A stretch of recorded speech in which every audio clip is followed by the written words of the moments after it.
Welcome to another episode of It's a Long Road, the Rambo series podcast. I am Ryan, and I'm very excited today to have a very special guest, Mr. James Rolfe. James, how are you doing today?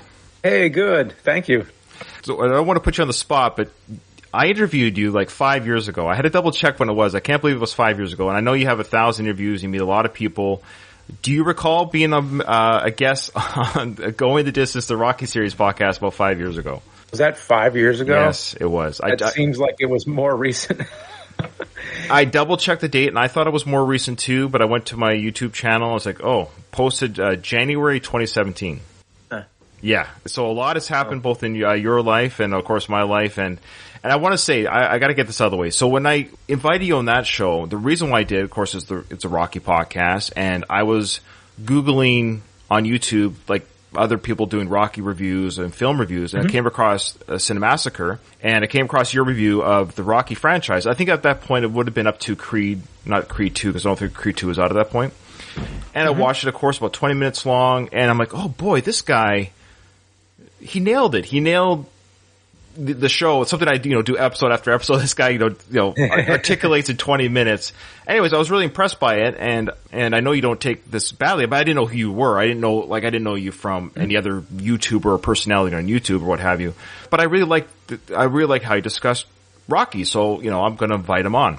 Sent you an email, and I forgot that I sent the email, and you emailed me back after some time. Oh, sure, I'd love to come on. I'm like, oh, okay, cool. Then I Googled you, and I was like, oh, this guy actually has a Wikipedia page. So anyway, so anyone listening to you knows who you are. But for me, it was I just want to say thank you because one, I'm just a ham and egger, but you took a chance on a small little Rocky podcast and you came on. You're very gracious with your time. But I just want to say I feel bad because my brother and I at the time were so inexperienced and our recording equipment was terrible. And I think I was like, man, I don't think I gave James the best interview. I feel bad. So time has passed.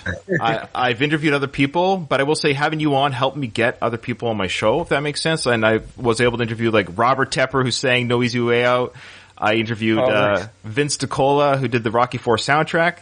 And then cool. Then the best one I interviewed was, I don't mean the name drop, I'm just saying you were kind of the start of people allowing to come on my show, was Bill Conti. I got to interview Bill. Oh, wow. Yeah. How many Oscars do you have, James? I'm just sorry. Oh, Oscars? So anyways, I just wanted to thank you again for coming on the Rambo podcast. So tell the listeners, what do you do, who are you, and why would people know you? I am best known as the Angry Video Game Nerd. I review old video games, the ones that you don't want to remember, the ones that frustrate you. Yeah, that's really all it is. It's a nostalgia channel. I do nostalgia stuff. Rocky's a big part of it. That's especially cool, too, to hear that you found out about me from Rocky. It's always neat when it's something different. Some people say, oh, I learned about you from your horror movie reviews or Godzilla or something. So that's always cool. You were the Rocky guy, and that's how I first found out about you, was searching out Rocky stuff. Now, you did a video called Rocky Jumps the Bench, which I believe was released in 2008, and at the time of our interview, it wasn't available on YouTube. I think it was hard to find, but you've since re-uploaded it. Because I think when we talked about it, you're like, I don't think it's on YouTube. You didn't know where it was. You re-uploaded it in 2017. So I don't know if you re-uploaded because of our interview, because we mentioned it in that interview that it wasn't on YouTube. Yeah. So it might have been afterwards. I don't know. I do know that it was like, for a while, it was like, it would get taken down because of movie clips or music or whatever. It was all the copyright bullshit. So I eventually did one that was like less music and more updates too. Like I kind of updated a few of the locations, like, oh, the Spectrum doesn't exist anymore, and like the ice rink wasn't Philly. It's been found that it was in LA. Right. Things like that. So it was cool to have like a new version of that. And then recently doing the Rocky IV locations. So that was the sequel. Very long overdue sequel, Rocky Climbed a Mountain. Definitely want to talk about that. So your partner in that video was someone that I've become friends with through my Rocky podcast, was Derek Wayne Johnson, and he's been very kind and gracious with his time. I've interviewed him 4 times for 4 different projects. He's someone, I guess you could say, we've become friends. I don't use that loosely, but we've talked between interviews and stuff, somebody I've kept in touch with. And as you know, he's a gentleman, a scholar, very handsome. He's all those things. So how did you end up meeting Derek, though? I first met him back when he was coming out with King of the Underdogs, the John Avildsen documentary. As I recall, I think he emailed me but I did an interview with him on the channel, and since then, I've met him a few times in LA, and then this time doing the Rocky documentary. It's a weird thing to reach out to somebody and be like, "Hey, do you want to climb the Rocky Mountain with me?" And he was into it, and that was really cool because a lot of people would think like, "Oh, this is crazy." Like this is because it was kind of a crazy idea, but I wanted to do it. It was kind of a bucket list thing. Just wanted to see who was going to go with me, and he's been like my Rocky buddy. Even though we like all kinds of stuff, we like all kinds of films, but we kind of met over Rocky themed things, John Avildsen, those kind of topics. So it was great, to have somebody who was really into it, who just wanted to be there and wanted to get close to those locations, like as close as we were able to. Yeah, I mean, it was kind of like a little bit of a spiritual journey. It was cool. Yeah, it's a wonderful video. I watched it the moment you guys dropped it. He hinted at it. I was very excited about it, and when I heard it was coming out and when I saw it, amazing stuff, amazing footage. And legit, I'm very impressed that you guys found what you found. It's one thing to find the corner of a street in Philadelphia where Rocky's house was or where he talked to Gazzo. It's another just to find like where were those homes that Rocky was training at, where was the river that he ran through. That was legit. Like, oh, you actually found the river that he ran through. And all that stuff was pretty spot on and amazing. I was getting very stressed out though. I don't want to spoil the ending. When you guys were getting closer to where the mountain was, like, what do you guys are wearing like flip flops and tank tops? I mean, like, I was getting kind of like, you guys are not prepared to climb that mountain. It stressed me out. I was like, how far I was getting worried about your food. Do you guys have enough food to eat? Like, it was really stressing me out. It seemed like, where's your food? Where's your water? I think we went to the store before that. We got like those granola bars and stuff like that. So we had that. We had like bottles of water. The only thing we didn't think about was like we should have really got some like good hiking gear. Yeah, you were in sneakers or something. Yeah, you're sliding all over the place. But yeah, it's a wonderful. I'll just plug it. I mean, obviously, guys, if you're a Rocky fan or even obviously just a James Rolfe fan, I'd recommend watching that video. I mean, nobody needs my plug. I mean, I don't know what. Anyways, you're gonna get a huge bump for my plug. But anyways, I just want to say it is amazing and well done. But I have a challenge for you and Derek for another Rocky location though. Oh, okay, cool. The Rocky 3 beach scene. We need to have you guys do the beach, and and you guys will have to do the run with each other, and glistening legs, and high shorts, and hug each other in the ocean. I mean, that has to be the follow-up. Yeah. Rocky ran a beach or something. Yeah, Rocky ran the beach. There you go. Perfect. So you heard it here, folks. That's my challenge to you guys is that. Cool. And then you'll have to find Tough Gym. That was the gym that Apollo took Rocky. It's called Tough Gym. So I don't know if that gym is still there, but it'd be interesting to see if you guys could find that location. Well, now you got me curious. I'm gonna start looking into it. Well, you've got me curious there, James. Okay. Yeah. All right. So there you go. There's a little bit of Rocky talk, but now we're going to roll into, of course, into Rambo. This is a Rambo podcast. What is your fandom overall with Rambo? Or is it just Rocky? Am I dragging you through this? What's going on? Oh, yeah. Like I probably saw, I was going to say Rambo 2, but technically it is Rambo 1. It's First Blood Part 2. It's Rambo First Blood Part 2. Yes, that's the official. Yeah. It's always been kind of a confusing situation. Like I remember as a kid, I think my dad showed me these movies, or they were on TV or something, and I was asking him, like, wouldn't it be Second Blood? Like, there's First Blood, Second Blood. Yeah. Well, Last Blood, that one fell in, so you're right. It should have been Second Blood. Or More Blood. Additional blood. Yeah. Rambo 2, whatever we call it. It's fine. Was like the NES game. So it was the same plot of the game where he has to go into Vietnam, right? Yep. And he has to take the pictures, and I think he asks in the beginning, he's like, what, you just want me to take pictures? That's it? You don't want me to, like, rescue the hostages? That whole plot happens in the game, like, in, like, the speech bubbles. The first movie, I think, is the best, in my opinion, but it's very different. It's not what you think of when you think of Rambo. You think of him, like, running in to rescue people, whereas the first movie, it's just like a war between him and the police force. But this movie was where he got like really ripped and went into that like macho 80s hero character.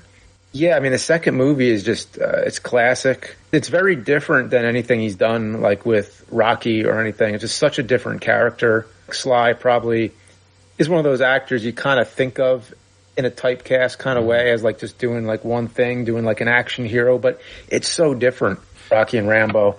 People have made fun of Sly throughout the years for his acting chops or what have you. But when he plays Rambo and when he plays Rocky, I don't see Sly. I actually see the Rambo character in Rocky. Like, he does a great job separating the two characters. And he's known for both. And there's very few actors that can do that. I mean, when you watch Indiana Jones or Harrison Ford play Indy, I don't think Han Solo. There's very few actors that have been, like, immortalized by a certain character where they can be almost two different iconic characters. And you don't get the two mixed up. I think Sly's one of those few people who have done that. Yeah. I think this movie is a great testament to that. And that's a good point about Harrison Ford, too. He has a lot of roles, but, two big roles that you're known for that are different, but they're kind of the same. They're kind of a little bit related, but different. Yeah, because I think every actor channels themselves to some degree within their own acting. It's just natural. Yeah. Before I forget, I found out that you were the first person on YouTube to use a thumbnail. Did I hear this wrong? It was on another YouTube channel. I'm not sure, actually, because I don't remember it letting you pick thumbnails back then. I don't know when exactly the thumbnail would have been, but let's see if I can find the video. It's one channel that I follow. They were doing like YouTube history or just the first, like they're talking about like records that were broken or what have you. Did they mention you? And it was just like apropos because I was like, I'm going to be talking to James like in 2 days when I watch this video, and they said that you were the first use of the thumbnail. So maybe it was by accident. I don't know, but I was going to. Okay. Oh wow, well, it's pretty cool though. That's pretty awesome. Okay, so do you remember then the first time you watched Rambo? How old you were? Did your parents rent it for you or something like that? Oh, pretty young. I mean, I don't really remember if it was a rental or if it was on TV. I mean, I suppose it had to be a rental because I remember the fuck 'em line in part 3. Yeah. It's a big moment. 2 and 3 kind of blurred together in my memory a little bit, but I was definitely pretty young when I saw them. Right. Well, how old are you now, if you don't mind me asking? Oh, now I'm 42. Yeah, so I'm just about 5 years old now, 4.5 years older than you. Yeah, so that sounds about right. So you would have seen part 3 for sure on VHS or rental, because my mom took me to Rambo 3 in the theater. That was my first Rambo film to see in the theater, was part 3. I would have been 13 at the time, so you would have been 9. Yeah, so yeah, you would have been young when part 3 came out. So really, you're still quite young. So for you to be about 9 years old, 10 years old, and already those 3 Rambo films, I can't imagine your parents are rushing to get you the Rambo trilogy at that age. Yeah, I don't think so. Yeah, so my mom took me to Rambo 3. And then I've seen the rest. Yeah, then I saw, of course, 4 and 5 in the theater. But yeah, the first 2, of course, I was too young to see in the theaters. Oh, cool. Because I actually just watched your Saturday morning cartoon video. I think it's your latest one on your channel there. And I noticed all the cartoons you were mentioning. It's like, these are all your memories. And these are all James' memories of cartoons. They didn't relate to me, so I knew you must have been just that. It's funny because with cartoons, it's like there's a certain cartoons that will come out that when you get older, you think to yourself, well, I'm not watching those. Those are for kids. And I was probably 10 or 11 when I'm thinking in those terms. So that makes sense because my Saturday morning cartoons were quite different. I mean, I used to watch like Hulk Hogan's Rock and Wrestling. G.I. Joe, of course, was big. He-Man. Yeah. So it's just, but the Muppet Babies and the ones that you were bringing up, those were kind of new. They were like, I've stopped watching it. And you also mentioned your video about Saturday morning cartoon. They were definitely called that when I was a kid. That was like and it was like basically from like 6 in the morning were kind of the more unknown ones. 8 was like prime time. 8 in the morning was like prime time cartoons. And then by noon, you didn't stick around by noon. You were going outside to play. Like, these are garbage cartoons. So it was definitely a real thing. Was that Saturday morning was for kids. It was their YouTube. Cool. That's all we had. It was like we didn't have YouTube. We only had like 4 channels, and they all played and you used to have to decide. It was before VCRs. You'd have to decide like, which one am I going to watch? I don't know which one. Oh, it's a repeat. Good. I'll watch the other one anyways. And so I think trying to switch during the commercials, and then they all play the commercials at the same time. You're like, So I think what people like about your channel is that nostalgia. I know we're going kind of back and forth, and I apologize. I want to make sure I speak to what you do, and I know people are watching for that reason too. So what is it about the nostalgia of that time that certainly you have tapped into as a creator, but why do you think it resonates with people so much? Why can't we, quote unquote, just let it go, as they say? Let it go, yeah. I don't know. But that's kind of like a theme in a lot of my stories too. Things I hope to create and also things that I have created. Like there's always a theme of, the angry video game nerd is sort of like can't let the past go, but he looks back at the past in more of like a negative way. So sure.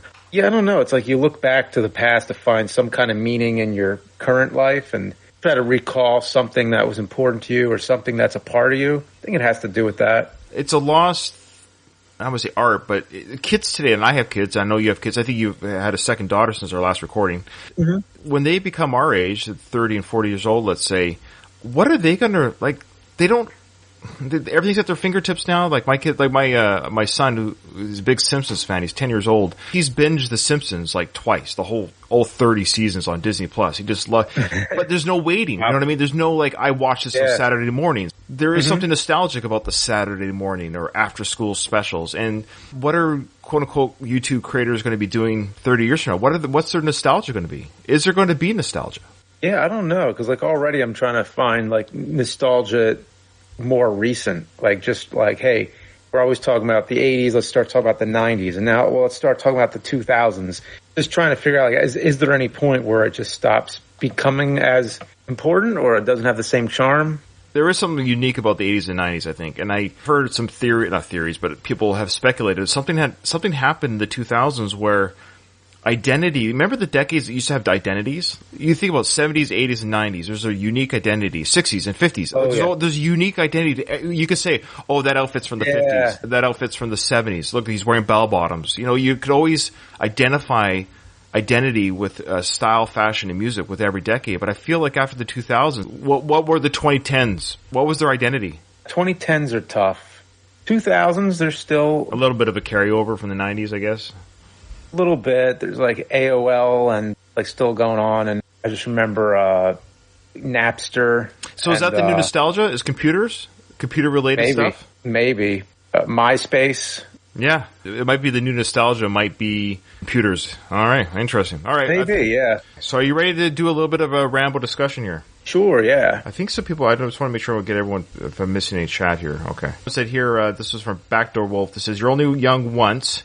You won't be nostalgic for things now like you were when you were a kid. I understand. I guess what I'm asking, I'm trying to put ourselves in a kid's position. That's what I'm saying. It's like, I know we can't be nostalgic about today, but I'm wondering if the people, my kids, for example, what are they going to look back on as now? Like, oh, I remember watching Simpsons on my iPad. Boy, that sure was the day. It's just weird. Yeah, it'll be interesting to see what. I'm already prepared to like remind them, be like, hey, look, remember when you used to watch this? I already do that actually. Like, there's stuff that the oldest one is 9, so I'll show her things that I'm like, oh, remember when you were like 2 and you watched this? And they don't, or does she? Sometimes it's kind of like you're unsure. Maybe she remembers it, or maybe she doesn't, or she's like embarrassed to remember it, or that's not cool anymore. Right. You know, they want to grow up so fast. Oh, no, I have an 8-year-old daughter. I feel you. So good luck. All right, so you're ready to watch a little bit of Rambo. So what we're going to do is I'm going to replay this last scene because it's probably considered the most iconic scene. It looks like Rambo's about to get some serious shit right now. Yeah. So I just want to replay it again because it just sets the action that we're about to watch. John, come in. Murdoch. He's here.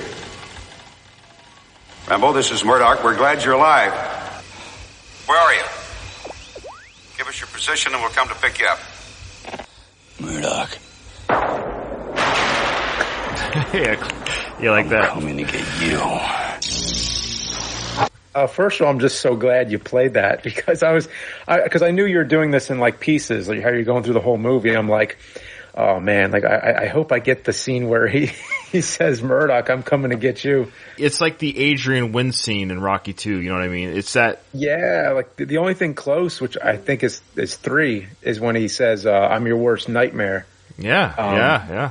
It's like, no, I gotta show James, because it gets you in that mood again. The music kicks in, he's about to backhand that big Russian guy there. And the lightning flash, I forgot about the lightning flash. On cue, man. Nature was on Rambo's side that day. Nature's like, hey, could you imagine like Rambo's actually doing this? He's making this big speech, Murdoch. And then Thunder cracks, hey, that was cool. Cool, alright, I'm coming to get you. I just love it, absolutely love it. Okay, so we'll watch a little bit of this breakout action sequence for a bit and we'll comment on it. Mm-hmm.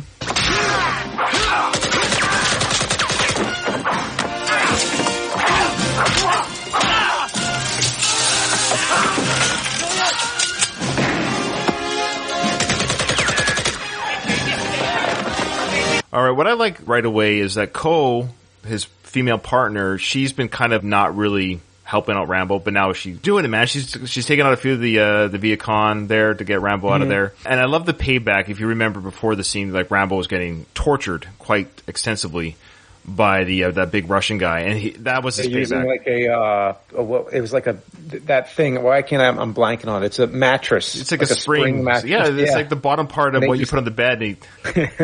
I love it. And I love how he throws the guy against it and turns it on. And I love how he's sort of stuck to it. The electricity is holding him to it. He can't. I'm hanging on to this. I can't let go. The electric shock is making me stuck to it. I don't know. I get a kick out of that kind of stuff. Oh man, it's so good.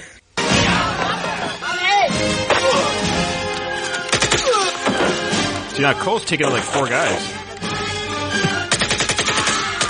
This is the Hot Shots Part 2 scene. Hot Shots Part 2. Like, it makes me think of that. It's funny watching this now, of course, 2022. This came out in 85. It is silly, but it's just so good. Because when this came out, it wasn't silly. I mean, I'm sure critics, this is ridiculous. But it was just so unique in its own right that it's been mimicked and copied so many times. I don't know what other film before Rambo 2 really shot the 80s action to this level. Like, that's been copied as much? This one has been copied so much. But what other 80s film? Because this was literally the mid-80s, that kind of this over-the-top one-man army. I mean, I can't think of many that have been copied nearly that much. But, like Mad Max 2, pretty big, and Raiders of the Lost Ark was big. Yeah, the one-man army, every shot hits, every knife hits, every connection hits. Yeah. And the one other big film people said, what about Commando? Yeah, but Commando was a response to this film. That's right, yeah.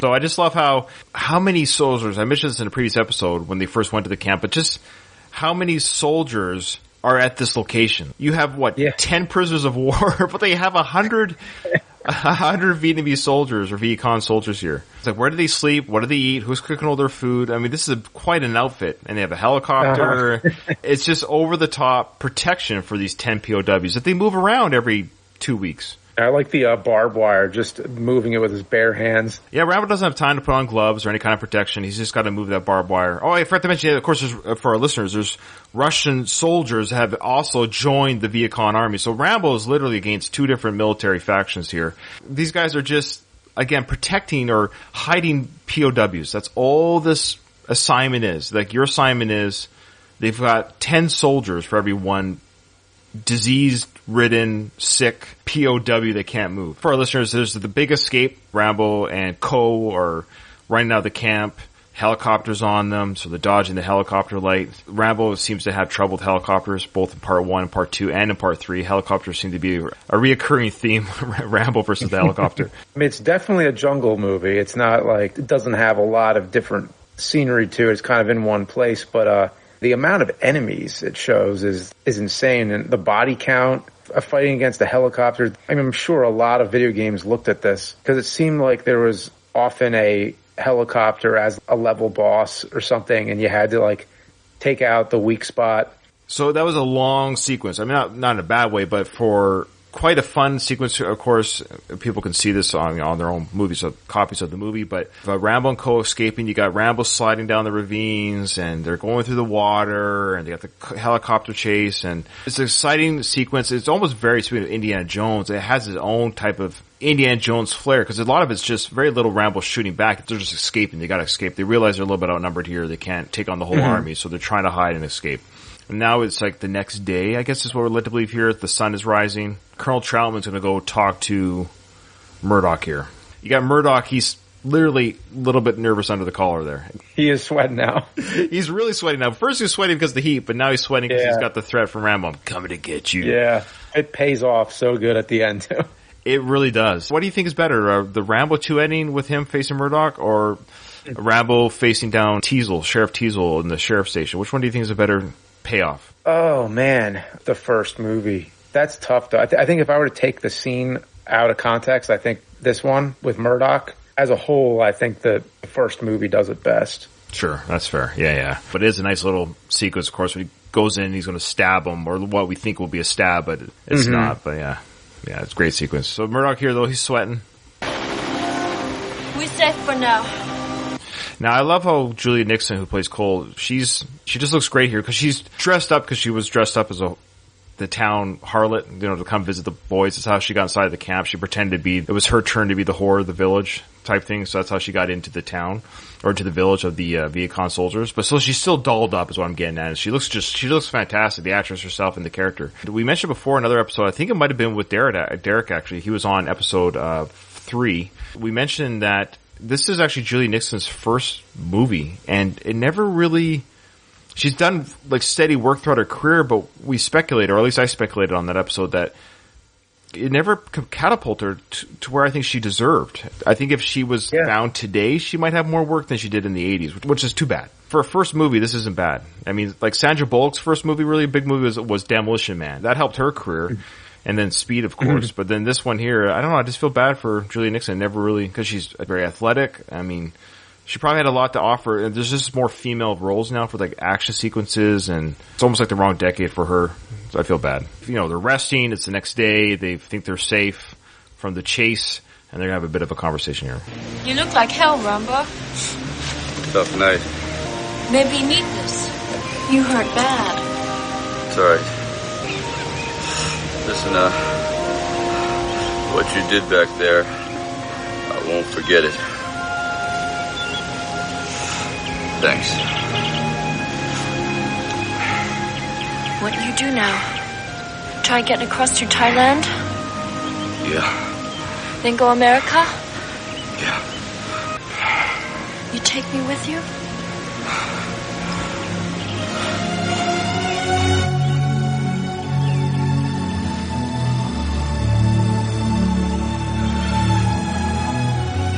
You take me?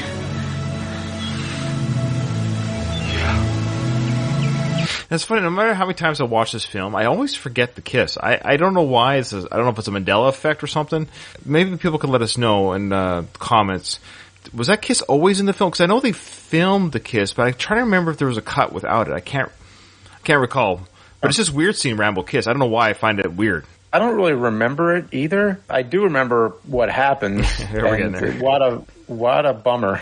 Just so you know, and James, the author David Morrell, which I had the pleasure of interviewing at the start of this podcast, he wrote the adaptation. So he wrote and created the character Rambo: First Blood, but then parts 2 and 3 were made as films, and he's the only author that has the rights to write the Rambo character. So he was given the scripts for 2 and 3, and he wrote his novelization from the scripts. So he had his own background. What he added for background for part 2, he did Sly Bad, or the Rambo character Bad. He made Rambo a virgin. So if you were to argue like which one's canon, well, I mean, you could argue David Morrell is the author of the creator of the character. So he said that at this point in Rambo's life, now of course Sly's a little bit older than the Rambo character in the books by about maybe 7 to 10 years, but had a high school sweetheart, and he went to war, and he came back. He never consummated that relationship with the girl before he went to war, and he's just never been with a girl since. So that was the first time he's kissed a girl, according to David Morrell, since his high school days. Yeah, I mean, it makes sense given his history, yeah. So she's like, "You taking me to America?" And he's like, "Yeah." Get some co-time. I think you made good choice. Yeah. Yeah. We go? Let's go.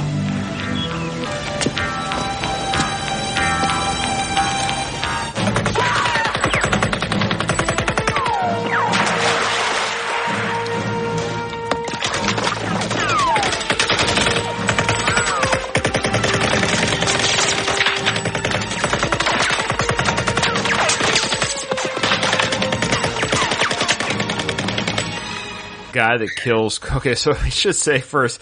Okay, let's go. So she goes walking away. He's like, "Oh, I forgot my bow and arrows." He goes back to get his bow and arrow, and she's out there exposed alone. I guess in theory, him forgetting the bow and arrow saved his life, because if he had been walking out there with her, would he not have been? I wonder. Would he not have been just as shot as she was? The guy was hidden. That her getting killed alerted, of course, that he was now, they're under attack, but Had he been just as available to be hit there, in theory, he could have been hit too. What do you think of that killing of Ko there? I don't think I ever liked it, really. I mean, now I look back at it and I think of it a different way. Now I'm just like, well, it's meant to be shocking. It's meant to get you upset. I think as a kid when I saw that, I'm just like, no way. You got to be kidding me. Why would they be so cruel to have her die? It is pretty brutal. I'd say graphic. It's one of the more graphic kills of a character in the film. One, because it's the quote-unquote good guy. It's a good person being blown away, so you don't enjoy watching that. When it happens to the bad guys, you get giddy from look, they're getting torn apart by bullets. But when it happens to a good person, especially a female, I know it sounds, I don't know if that's a bad misogyny. I don't understand. I know, like, watching women getting blown apart, it's a little bit more disconcerting for me anyways, and it wasn't common for films. I don't even think back then, more so now because we have more equal rights in films, I guess, with, women actresses or actors, playing these more violent roles, but seeing a woman getting blown away like that, it wasn't very common, at least in my viewing days. I can't think of many other movies. I mean, I know Mad Max, the first one. Sure. His family gets killed, but I can't think of a lot of other movies where they would have the guts to do that. Yeah, that time. She gets blown away, lands in the water. She's not quite dead yet. We'll get a little bit more out of her before she dies. So Rambo took out like 4 or 5 soldiers, but the individual that killed Ko or shot at Ko, he is the kind of a top leader, he's the main guy, bad guy, leader, captain or whatever of the Viet Cong Guard. So he gets away like Little Weasel. He runs away and his comeuppance is great, as you know. Oh, he's the one who gets blown up? Yeah, that's it's the same guy that killed Ko, and Rambo knows that. It's the guy shooting at him with the handgun, and Rambo slowly I think they show that scene in Gremlins 2 as well. Oh, do they? That's the scene that Gizmo is watching on the TV. Oh, that's funny.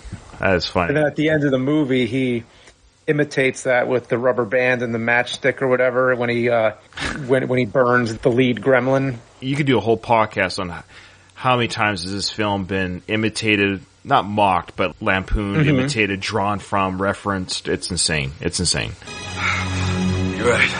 You're right.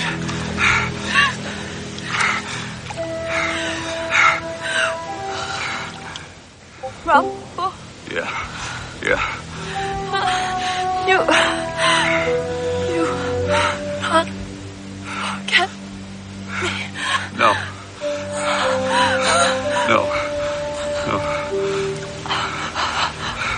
And his virginity streak continues.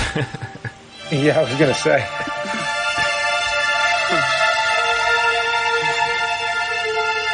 Well, that's actually a really good shot there of him holding in the water. That'd actually make for like a good oil painting or having Rambo hold someone like that. It's actually a really cool scene. Cool shot. Yeah. And if you notice too, that film, it's almost like soap opera look to the film. If you know, like it looks not blurry, but glossy kind of. Glossy. There's the word. Yeah. I want the rescue team ready to go in 1 hour. You're risking your career, your reputation, even your family's security. You honestly think any one man's worth all that? Yes, I do. I'm giving you a direct order to withdraw from this project. Do I get the rescue team or do I go over your head? You don't seem to understand something. I'm in charge here. You're just a tool. We're the machine. I want him placed under arrest. He's not to leave the base. Never had a chance, did he? Like you said, Colonel, he went home. Well, that's where we're going to stop. I know it's right where the revenge sequence kicks in. But let's talk about that sequence just before. So Murdoch's telling Troutman about, he's just a tool. I'm in the military. I'm in the Navy, I should say. And there are days or moments where, you kind of feel that way. And I understand that there's a big machine. There's a big mission or wherever it might be. And at the end of the day, the people that kind of run the machine or part of the machine. We're just tools. If I were to quote unquote die or fall over, somebody else just rolls in and takes my place. It's unfortunate, but that's kind of the nature of the military in general. It's what we sign up for. You wouldn't talk that way. To speak that, like that's the way that it works. Like everyone is kind of trained to know the other person's job to a degree. So if someone does fall or whatever, that there's someone else that can come in and take the place. But to speak that way like that so callously, it just shows this government conglomerate that's very indifferent to the sacrifices that these soldiers, they're people. They're not just tools. What do you think of your first experience on the Rambo podcast and watching a little bit of the film again after maybe a little while? Very cool. Yeah, it's such a great idea. You, on your Saturday morning cartoon, you showed a quick little piece, but you didn't talk about it, the Rambo cartoon. Because you showed footage of RoboCop. It's like, oh, come on. You didn't show it. Yeah. Because you're talking about how the videos of, cartoons, when we were kids, were able to take like hardcore rated R films and make them into kid-friendly cartoons. Yeah, there was another big one I forgot about, Toxic Crusaders. I don't remember if it was Saturday mornings, but... Oh, really? They did that one for that one too? Sometimes I couldn't remember whether it was a Saturday morning show or a weekday show. There's also, I remember Attack of the Killer Tomatoes. What? Oh, you haven't seen that one? That was a cartoon as well? Yeah, I mean, probably very short-lived.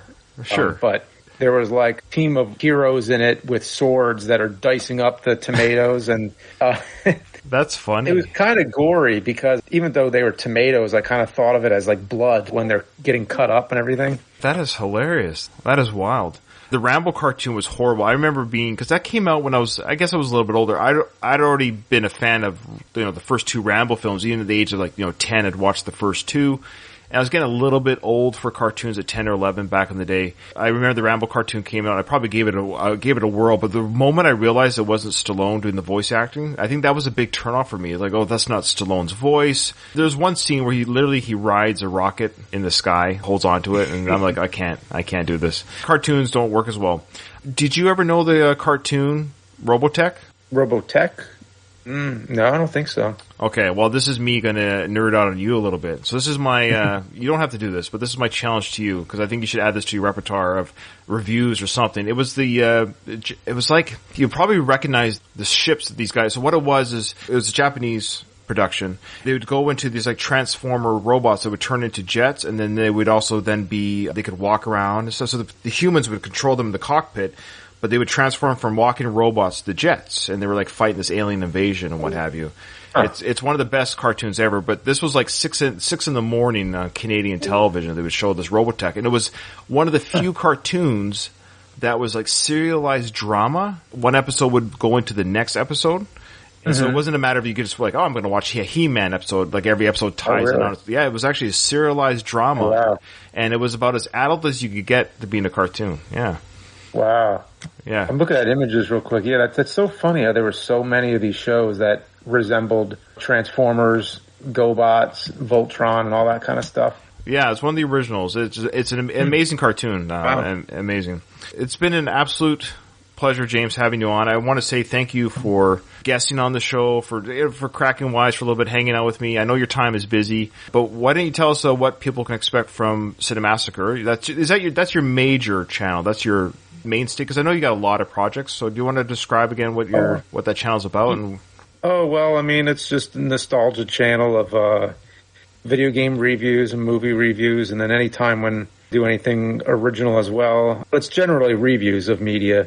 But yeah, I'm working on some horror movie reviews right now, and another Angry Nerd episode. It's a big one. Now, in fact, right after this, I'm going back to some editing, going into this like an analysis mode of movies and stuff. So this is your job. This is your doing this channel. I mean, I do a side channel. I'll just quickly plug it. I don't think any of my Rambo listeners. I do a reaction channel with my best friend called Whelp. That's WELP, Whelp. Here we are on YouTube. It's a hobby. We do like Patreon requests where people ask us to react to some songs and what have you.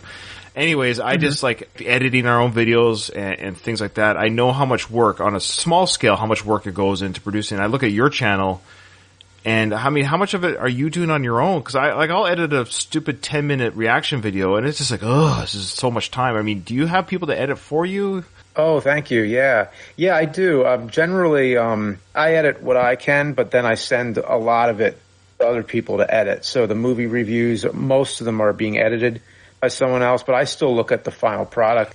That's the thing with the edit. The reason why I don't even want to offload it to anyone else is because I want to keep certain jokes in.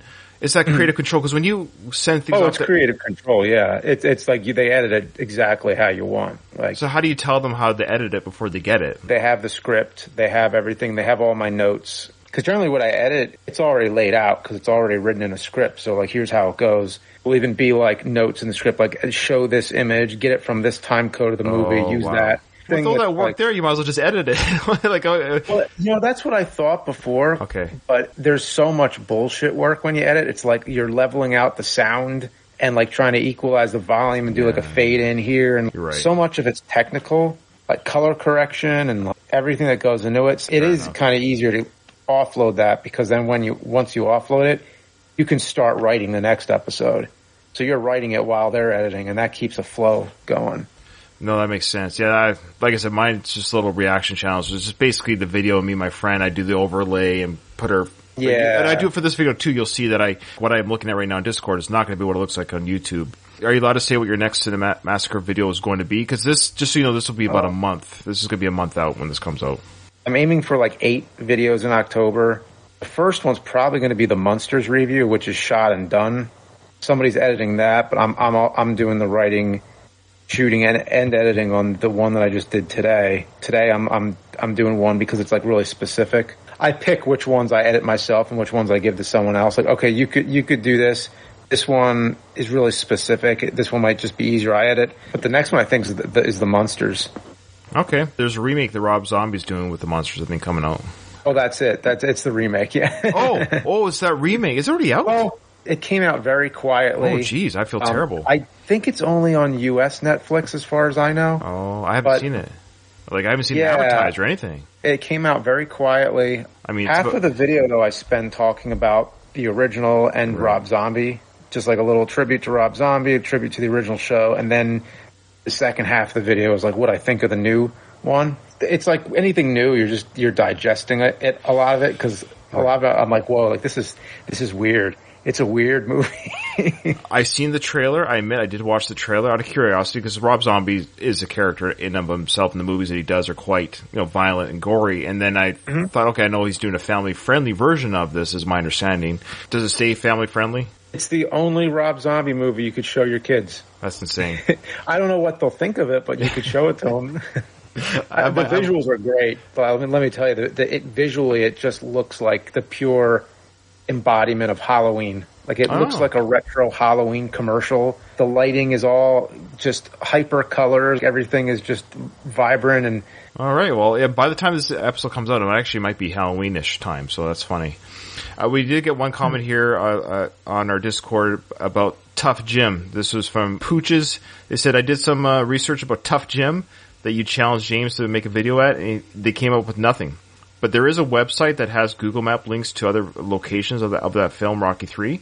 But Tough Jim might be something you're going to have to do some Sherlock Holmes type work to find out where that Tough Jim location is. Oh, okay. That's not known? Believe it might have been spelled, try Tuff. I can't remember now. I don't know if it was phonetically spelled or correctly spelled, but either way, it is called Tough Jim. That's where Apollo takes Rocky. This is where it all began, he says. This is where it all began. This is go back to the basics. And yeah. Okay. Yeah. So, are you honestly going to look at doing a Rocky III location beach sequence, Rocky Miranda Beach? It took me years and years and years to do the Rocky IV one, so hopefully, I think this one might be easier. I don't think it should be as much. Yeah. Oh, it will be, but still, like just putting it on the list of everything else that's coming up. You got a busy life, and I'll let you go. I'm sorry, I could keep talking to you. I could nerd out with you as well. If we could talk Rocky Rambo video games. And again, James, thank you so much for coming on the show and honestly giving me another chance. I would say like a redemption, because you were very kind and gracious with your stories. First interview, because you did a lot of.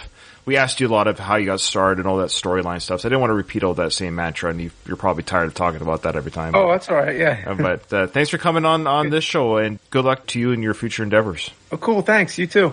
All right. Thanks, brother. Bye-bye. Bye.